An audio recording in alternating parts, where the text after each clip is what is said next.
사랑하는 버디여, 지금부터 제가 들려드릴 이야기에 조금 놀라실지도 모르겠습니다.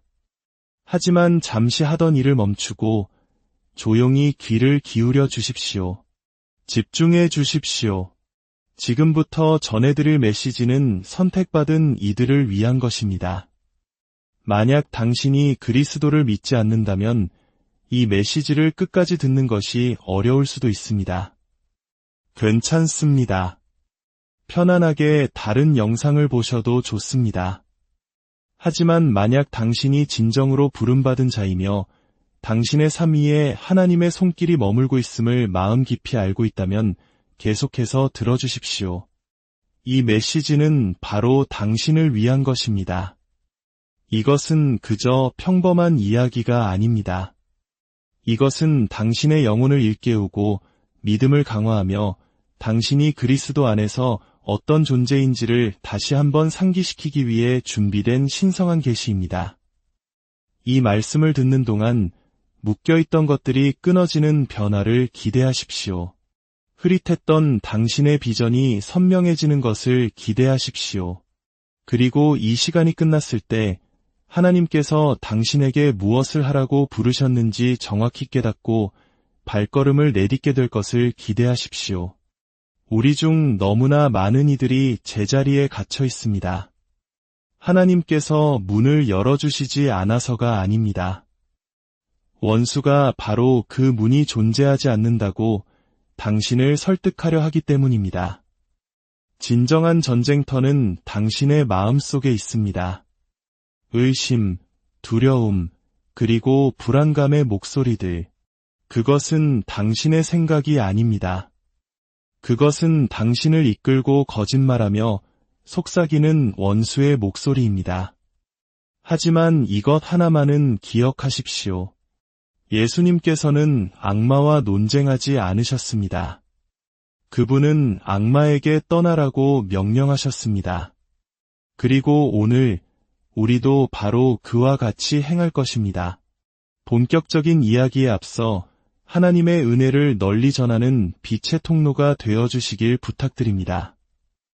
이 메시지가 당신의 마음에 감동을 준다면 좋아요를 눌러주시고 채널을 구독하여 하나님의 말씀이 더 멀리 퍼져나갈 수 있도록 힘을 보태주십시오. 당신의 작은 행동 하나가 잊혀졌다고 느끼는 누군가에게는 큰 위로와 희망의 빛이 될 수 있습니다. 당신의 신앙을 댓글로 선포하며 이 귀한 사역에 동참해 주십시오. 여러분의 삶에 하나님의 축복이 가득하기를 기도합니다. 자, 이제 시작하겠습니다. 진정한 전투는 당신을 둘러싼 세상이 아니라 바로 당신의 마음 속에서 벌어집니다. 원수는 칼이나 사슬을 들고 당신에게 다가오지 않습니다. 그는 거짓말, 의심의 생각, 무가치하다는 감정으로 당신에게 다가옵니다. 당신은 부족하다, 너무 늦었다, 결코 이겨낼 수 없을 것이라고 말하는 목소리들로 말입니다. 하지만 이것을 기억하십시오. 원수는 어딘가로 나아가고 있는 사람하고만 싸웁니다. 만약 악마가 당신의 귓가에 속삭이고 있다면 그것은 당신이 하나님께서 예비하신 운명 속으로 들어설 때 일어날 일을 그가 두려워하기 때문입니다. 그는 하나님께서 당신을 위해 열어두신 문을 봅니다. 그리고 그의 유일한 전략은 당신을 너무 낙담시키거나 주의를 흐트리거나 패배감에 젖게 만들어 그 문으로 걸어 들어가지 못하게 하는 것뿐입니다. 오늘 우리는 사도행전 14장 26절에서 28절, 그리고 마태복음 4장 8절에서 11절, 두 성경 구절을 깊이 파고들 것입니다. 이 시간이 끝날 때쯤 당신은 원수를 잠잠하게 하고 당신의 마음을 되찾으며 하나님께서 당신을 위해 준비하신 미래로 담대하게 나아가는 법을 알게 될 것입니다. 그러니 하나님의 온전한 메시지를 받기 위해 이 영상을 끝까지 시청해 주십시오. 하나님의 말씀을 들을 준비가 되셨다면 댓글에 준비되었습니다 라고 적어주십시오. 오늘 메시지의 제목은 내가 당신에게 문을 보여주겠소입니다. 때로는 당신이 할 수 있는 가장 강력한 일은 작별을 고하는 것입니다. 두려움과의 작별, 의심과의 작별, 너무나 오랫동안 당신을 포로로 잡고 있던 거짓말들과의 작별입니다. 내가 당신에게 문을 보여주겠소는 단순한 문구가 아닙니다. 그것은 선언이며 명령이고 당신을 파괴하기 위해 보내진 것들을 더 이상 용납하지 않겠다는 결단입니다. 이것이 바로 마태복음 4장 10절에서 사탄이 예수님을 유혹하려 했을 때 예수님께서 하신 일입니다. 악마는 권력, 부, 통제에 대한 약속을 들고 예수님께 다가왔습니다. 하지만 예수님은 망설이지 않으셨습니다. 논쟁하지도 거짓말을 들어주지도 않으셨습니다. 그분은 단호하게 말씀하셨습니다. 사탄아, 물러가라. 여러분 중 일부는 원수가 당신의 마음속에 무료로 새들어 살도록 내버려 두면서 실패, 두려움, 자기 의심의 생각들을 즐기고 있었을지도 모릅니다. 하지만 당신은 악마와 논쟁하는 것이 아닙니다. 그를 내쫓는 것입니다. 부정적인 것과 협상하는 것이 아닙니다. 거부하는 것입니다. 예수님께서 말씀하셨을 때 원수는 떠날 수밖에 없었습니다. 그리고 오늘 당신에게도 바로 그 동일한 권위가 있습니다. 당신에게는 해야 할 일이 있고 성취해야 할 목적이 있으며 걸어가야 할 운명이 있습니다. 더 이상 잘못된 목소리가 당신의 삶에 머물도록 내버려 둘 여유가 없습니다. 그러니 오늘 당신의 두려움을 정면으로 마주하고 말하십시오. 내가 너에게 문을 보여주겠다. 분명히 이해해야 할 것이 있습니다. 유혹에 저항하는 것과 그것을 내쫓는 것 사이에는 차이가 있습니다. 여러분 중 일부는 원수에게 저항하는데 모든 에너지를 쏟아부었지만 아직 그를 쫓아내는 법을 배우지 못했습니다. 당신은 매주 똑같은 생각, 똑같은 두려움, 똑같은 불안감과 싸우고 있습니다. 왜냐하면 당신이 악마를 당신의 삶에 설 자리가 없는 침입자가 아니라 원치 않는 손님처럼 대하고 있기 때문입니다. 기억하십시오. 예수님께서는 광야에서 사탄의 유혹에 그저 저항만 하신 것이 아닙니다. 그분은 사탄을 완전히 차단하셨습니다. 그분은 거기에 앉아 토론하거나 고려하거나 자신을 설명하지 않으셨습니다. 그분은 하나님의 말씀으로 응수하신 다음 사탄에게 떠나라고 명령하셨습니다. 마태복음 4장에서 사탄은 예수님을 3번 유혹했습니다. 첫째, 이 돌들로 떡덩이가 되게 하라. 악마는 예수님께서 자신의 능력을 증명하기를 원했습니다. 둘째, 내가 만일 하나님의 아들이어든 뛰어내리라. 천사들이 너를 붙들어 줄 것이다. 악마는 예수님께서 자신이 하나님의 아들이심을 증명하기를 원했습니다. 셋째, 내게 엎드려 경배하면 이 모든 것을 내게 주리라. 악마는 거짓된 약속을 대가로 예수님께서 자신을 경배하기를 원했습니다. 하지만 예수님께서는 자신이 누구인지 그리고 하나님의 말씀의 진리가 무엇인지 알고 계셨습니다. 그분은 원수의 속임수에 넘어가지 않으셨습니다. 매번 성경 말씀으로 응수하셨고 악마가 더 이상 할 말이 없자 예수님께서는 명령하셨습니다. 사탄아, 물러가라. 그러자 그는 떠나야만 했습니다. 여러분 중에도 이와 같이 해야 할 분들이 있습니다. 당신은 원수를 내쫓는 대신 그와 논쟁해왔습니다. 하나님의 진리를 선포하는 대신 그의 거짓말을 들어왔습니다. 오래전에 쫓아냈어야 할 생각들을 용납해왔습니다. 유혹은 언제나 찾아올 것입니다. 하지만 문제는 당신이 그것을 받아들일 것인가 아니면 문을 보여줄 것인가입니다. 당신은 의심과 두려움, 불안의 순환 속에서 살 필요가 없습니다. 당신에게는 예수님께서 가졌던 것과 동일한 능력이 있습니다. 원수는 당신이 그에게 권위를 주지 않는 한 당신을 지배할 권한이 없습니다. 그러니 오늘 그리스도의 본을 따르십시오. 원수가 속삭일 때 하나님의 말씀으로 대답하십시오. 그가 당신은 부족하다고 말할 때 당신은 신묘막측하게 지음받았다고 그에게 상기시켜 주십시오. 그가 당신은 실패할 것이라고 말할 때 당신은 당신에게 능력을 주시는 그리스도를 통해 모든 것을 할 수 있다고 그에게 상기시켜 주십시오. 그리고 그가 계속해서 거짓말로 다가올 때 주저하지 말고 그에게 문을 보여주십시오. 당신의 마음은 그의 놀이터가 아닙니다. 당신의 삶은 그의 영토가 아닙니다. 당신은 하나님의 자녀이며 원수는 당신의 이야기 속에 설 자리가 없습니다. 오늘 당신의 자리를 굳건히 지키십시오. 권위 있게 말하고 그를 저항하고 꾸짖고 예수님께서 하셨던 것처럼 그를 제거하십시오. 사랑하는 선택받은 자들이여, 원수는 무작위로 공격하지 않습니다. 그는 전략을 따릅니다.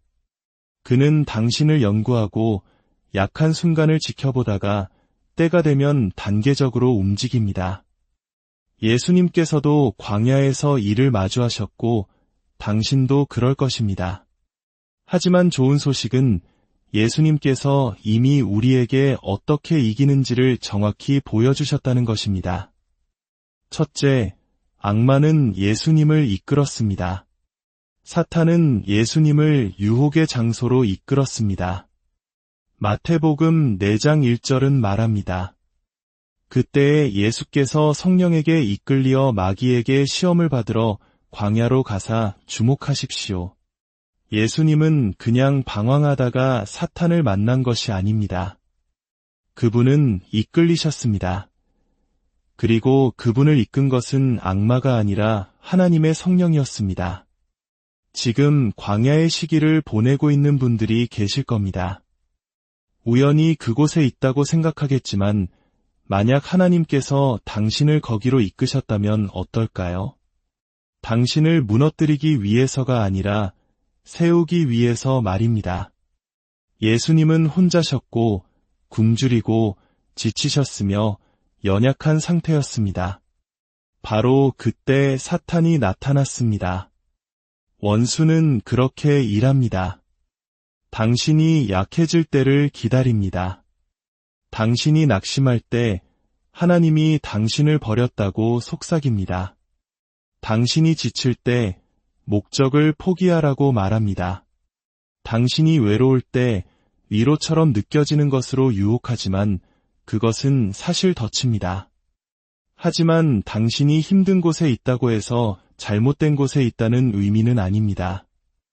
예수님은 바로 그곳에 계셔야만 했습니다. 왜냐하면 하나님께서 그분을 통해 자신의 능력을 드러내시려 했기 때문입니다. 둘째, 사탄은 거짓말을 했습니다. 악마는 당신에 대한 권세가 없으므로 그가 할 수 있는 유일한 일은 당신이 진실이 아닌 것을 믿게 만드는 것입니다. 마태복음 4장 3절에서 사탄이 예수님께 한 첫마디를 보십시오. 내가 만일 하나님의 아들이어든 사탄은 단지 빵으로 예수님을 유혹한 것이 아니었습니다. 그는 예수님께서 자신의 정체성을 의심하도록 유혹했습니다. 바로 이전장인 마태복음 3장 17절에서 예수님께서 세례를 받으실 때 하나님께서는 하늘로부터 선포하셨습니다. 이는 내 사랑하는 아들이여 내 기뻐하는 자라. 하나님은 이미 말씀하셨고 예수님도 자신이 누구인지 이미 알고 계셨습니다. 하지만 사탄은 의심을 심으려 했습니다. 그리고 그는 당신에게도 똑같이 합니다. 하나님이 정말 너를 사랑하신다면 내가 이렇게 힘들겠어. 내게 정말 목적이 있다면 지금쯤 더 나아가지 않았을까? 셋째, 예수님께서는 사탄에게 문을 보여주셨습니다. 3번의 시도 끝에 사탄은 마지막 필사적인 속임수를 썼습니다. 자신에게 절하면 세상의 모든 왕국을 주겠다고 제안했습니다. 예수님은 단 1초도 낭비하지 않으셨습니다. 그분은 거짓말을 즐기지도 망설이지도 않으셨습니다. 그분은 단호히 차단하셨습니다. 사탄아, 물러가라. 기록되었으되 주 너의 하나님께 경배하고 다만 그를 섬기라 하였느니라. 그러자 성경은 말합니다. 이에 마귀는 예수를 떠나고 천사들이 나아와서 수종드니라. 들으십시오. 사탄은 환영받는 곳에만 머뭅니다. 여러분 중 일부는 너무 오랫동안 원수의 존재를 용납해왔습니다. 그의 거짓말을 듣고 그의 의심에 공간을 내어주고 그의 공격을 견뎌왔습니다. 하지만 당신은 악마와 협상할 필요가 없습니다. 당신은 그를 쫓아낼 권위가 있습니다. 원수가 속삭일 때 성경 말씀으로 대답하고 그가 머뭇거릴 때 예수의 이름으로 꾸짖으십시오. 그가 문을 두드릴 때 들여보내지 마십시오. 악마는 당신의 친구도 조언자도 안내자도 아닙니다. 그는 거짓말쟁이여 도둑이며 패배한 원수입니다. 그리고 예수님께서는 이미 그를 이기는 방법을 정확히 보여주셨습니다. 원수의 가장 큰 무기는 칼이 아니라 거짓말입니다. 그는 당신을 묶어둘 사슬이 필요 없습니다. 그저 당신이 잘못된 것을 믿게 만들기만 하면 됩니다. 전쟁터는 당신의 바깥이 아니라 당신의 마음속에 있습니다. 그곳에서 그는 당신과 싸우고 의심과 불안, 두려움을 심습니다. 사탄이 예수님을 유혹했을 때 그는 예수님을 만지거나 그분의 몸이나 건강, 가족을 공격하지 않았습니다. 그는 그분의 마음을 공격했습니다. 그는 거짓말을 속삭였고 의심을 심으려 했으며 예수님께서 자신의 정체성을 제고하게 만들고 싶어 했습니다. 그리고 그는 당신에게도 똑같이 하고 있습니다. 당신이 약하다고 느낄 때 그는 당신이 충분히 강하지 않다고 말합니다. 당신이 실수할 때 그는 하나님께서 당신에게 실망하셨다고 말합니다. 당신이 힘든 시기를 겪을 때 그는 하나님께서 당신을 버리셨다고 말합니다. 하지만 제 말을 들으십시오. 당신의 마음에 들어오는 모든 생각이 당신의 것은 아닙니다. 머릿속에 있다고 해서 그것이 진실이라는 의미는 아닙니다. 그래서 성경은 우리에게 말합니다. 모든 이론을 무너뜨리며 하나님 아는 것을 대적하여 높아진 것을 다 무너뜨리고 모든 생각을 사로잡아 그리스도에게 복종하게 하니 이는 당신이 당신에게 오는 모든 생각을 받아들일 필요가 없다는 뜻입니다. 이제 이것을 실천해 봅시다. 원수가 당신의 마음을 공격할 때 논쟁하지 말고 대답하십시오. 예수님께서 사용하신 것과 같은 전략을 사용하십시오. 성경 말씀으로 응답하십시오. 원수가 너는 부족해라고 말할 때 나는 신묘막측하게 지음받았으며 내게 능력 주시는 그리스도 안에서 내가 모든 것을 할 수 있느니라 라고 대답하십시오. 그가 하나님은 너를 버리셨어 라고 말할 때 내가 결코 너희를 버리지 아니하고 너희를 떠나지 아니하리라. 내가 사망의 음침한 골짜기로 다닐지라도 해를 두려워하지 않을 것은 주께서 나와 함께 하심이라 라고 대답하십시오. 그가 너는 실패할 거야 라고 말할 때 너를 치려고 제조된 모든 연장이 쓸모가 없을 것이라. 여호와는 나의 빛이요 나의 구원이시니 내가 누구를 두려워하리요 라고 대답하십시오. 그가 너의 과거가 너를 정의해라고 속삭일 때 누구든지 그리스도 안에 있으면 새로운 피조물이라 이전 것은 지나갔으니 보라 새 것이 되었도다. 그러므로 이제 그리스도 예수 안에 있는 자에게는 결코 정죄함이 없나니 라고 대답하십시오.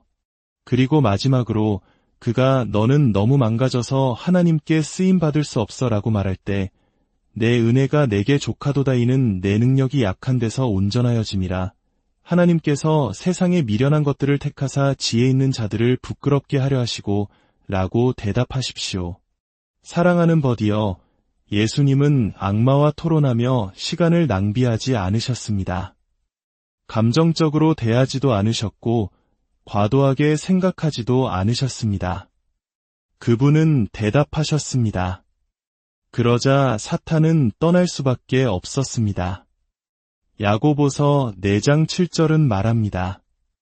마귀를 대적하라 그리하면 너희를 피하리라 피할지도 모른다고 하지 않았습니다. 피할 것이라고 했습니다. 당신은 무력하지 않습니다. 당신에게는 무기가 있습니다. 하나님의 말씀이 당신의 검입니다. 그러니 다음에 의심이 찾아오면 성경 말씀으로 베어버리십시오. 다음에 두려움이 스며들면 진리로 몰아내십시오. 다음에 원수가 당신이 누구인지 말하려 할 때 하나님께서 당신이 누구라고 말씀하시는지 그에게 상기시켜 주십시오. 원수의 가장 큰 전술 중 하나는 속임수입니다.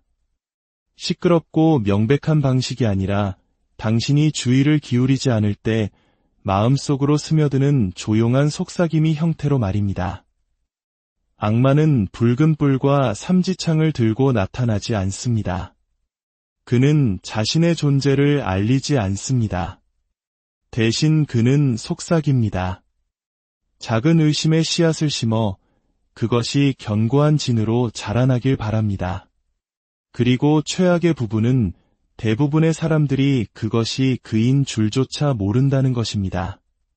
이것은 영적 전쟁입니다. 에베소서 6장 12절은 말합니다.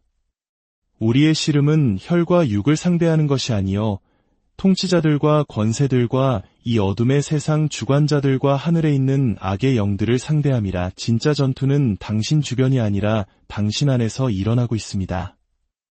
원수는 당신을 물리적으로 막을 필요가 없습니다. 그저 당신이 스스로 멈추도록 설득하기만 하면 됩니다. 당신 마음속에서 들리는 목소리가 하나님께서 당신에 대해 말씀하시는 것과 일치하지 않는다면 그것은 하나님으로부터 온 것이 아닙니다. 그리고 하나님으로부터 오지 않았다면 그것은 당신의 삶에 설 자리가 없습니다. 악마는 얼마든지 속삭일 수 있습니다. 사탄이 말할 때 하나님의 말씀으로 대답하십시오. 다음의 원수가 당신이 부족하다고 말하려 할 때 나를 사랑하시는 이로 말미암아 내가 넉넉히 이기느니라 라고 대답하십시오. 그가 당신이 혼자라고 말할 때 하나님은 결코 나를 떠나지도 버리지도 않으신다 라고 대답하십시오. 그가 당신의 과거를 상기시키려 할 때 나는 그리스도 안에서 새로운 피조물이라 이전 것은 지나갔으니 보라 새 것이 되었도다 라고 대답하십시오. 하나님의 말씀이 당신의 가장 큰 무기입니다. 그것을 사용하십시오. 당신이 운전할 때 내비게이션을 켜고 간다고 생각해 보십시오. 당신이 올바른 길로 가고 있는 한 내비게이션은 조용합니다. 하지만 당신이 방향을 바꿔야 할 때가 다가오면 갑자기 목소리가 들립니다. 500m 앞에서 좌회전입니다. 만약 당신이 그것을 무시하고 계속하면 목소리는 더 커집니다. 경로를 이탈했습니다. 유턴하십시오. 원수도 똑같이 행동합니다. 당신이 잘못된 방향으로 움직일 때 그는 별말을 할 필요가 없습니다. 하지만 당신이 하나님께서 부르신 길로 발을 내딛는 순간 더 많이 기도하고 더 많이 섬기고 더 많이 믿기 시작하는 순간 그가 입을 엽니다. 갑자기 의심, 두려움, 불안의 속삭임이 들립니다. 갑자기 당신의 과거, 실패, 약점들이 떠오릅니다. 원수는 당신을 멈추게 하려고 온 힘을 다합니다. 원수의 속삭임은 당신이 중요한 무언가의 문턱에 서 있다는 증거입니다. 당신이 어딘가로 향하고 있지 않다면 그의 목소리를 들을 리 없습니다. 그가 당신이 부족하다고 말하는 것은 하나님께서 당신을 사용하시려 하기 때문입니다. 그가 당신의 능력을 의심하게 만드는 것은 당신이 당신의 목적지로 들어서는 것에 더 가까워졌기 때문입니다. 그가 당신의 과거를 상기시키는 것은 그가 당신의 미래를 두려워하기 때문입니다. 바울과 바나바의 여정을 통해 우리는 반대에 대처하는 세 가지 강력한 교훈을 배웁니다. 첫째, 원수는 두려워하지 않는 것은 공격하지 않습니다. 당신이 위협적이지 않다면 원수는 당신을 괴롭히지 않을 것입니다. 하지만 당신이 성장하기 시작하는 순간, 당신의 소명으로 들어서는 순간 저항을 예상하십시오. 바울과 바나바는 복음을 전하며 극심한 반대와 박해, 심지어 돌에 맞는 일까지 겪었습니다. 하나님께서 분명히 문을 여셨지만 그 문은 장애물 없는 문이 아니었습니다. 많은 분들이 열린 문 앞에 서 있지만 반대가 너무 심해서 그 문이 정말 나를 위한 것인지 의심하고 있습니다. 하지만 들으십시오.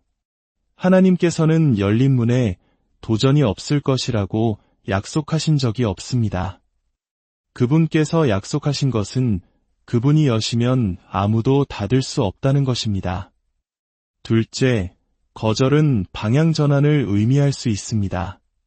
바울은 비시디아에서 복음을 전했을 때 그가 다가가려 했던 바로 그 사람들에게서 저항에 부딪혔습니다. 하지만 바울은 그들의 거절이 자신을 멈추게 두지 않았습니다. 대신 그는 그것을 새로운 방향으로 나아가라는 신호로 보았습니다. 하나님의 말씀을 마땅히 먼저 너희에게 전할 것이로되 너희가 그것을 버리고 영생을 얻기에 합당하지 않은 자로 자처하기로 우리가 이방인에게로 향하노라. 거절은 고통스럽지만 때로는 그것이 하나님의 더 위대한 계획으로 당신을 이끄는 방향 전환의 신호입니다.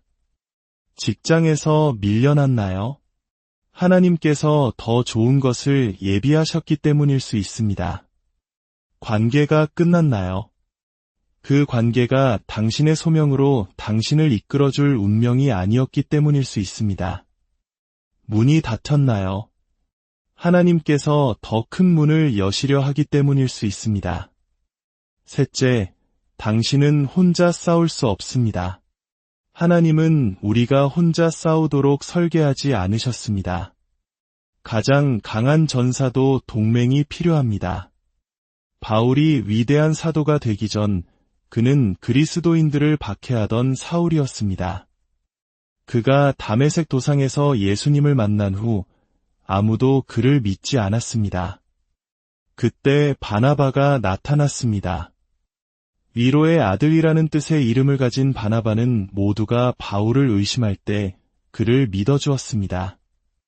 바나바 때문에 바울은 고립되지 않고 믿는 자들의 공동체에 받아들여졌습니다. 이 연결이 모든 것을 바꾸었습니다. 바울에게는 구원뿐만 아니라 그와 함께 서줄 사람이 필요했습니다. 당신의 바나바는 누구입니까? 당신을 격려하고 믿어주고 앞으로 나아가도록 돕는 사람은 누구입니까? 그리고 당신은 누구에게 바나바가 되어줄 수 있습니까? 때로는 삶이 당신을 완전히 쓰러뜨렸다고 느낄 때가 있을 것입니다. 바울은 루스드라에서 돌에 맞아 죽은 줄로 여겨져 성 밖에 버려졌습니다. 그 순간 포기할 모든 이유가 있었습니다. 하지만 놀랍게도 바울은 일어났습니다. 그리고 그를 공격했던 바로 그 도시로 다시 들어갔습니다. 바울은 고통이 그의 목적을 지배하도록 내버려두지 않았습니다.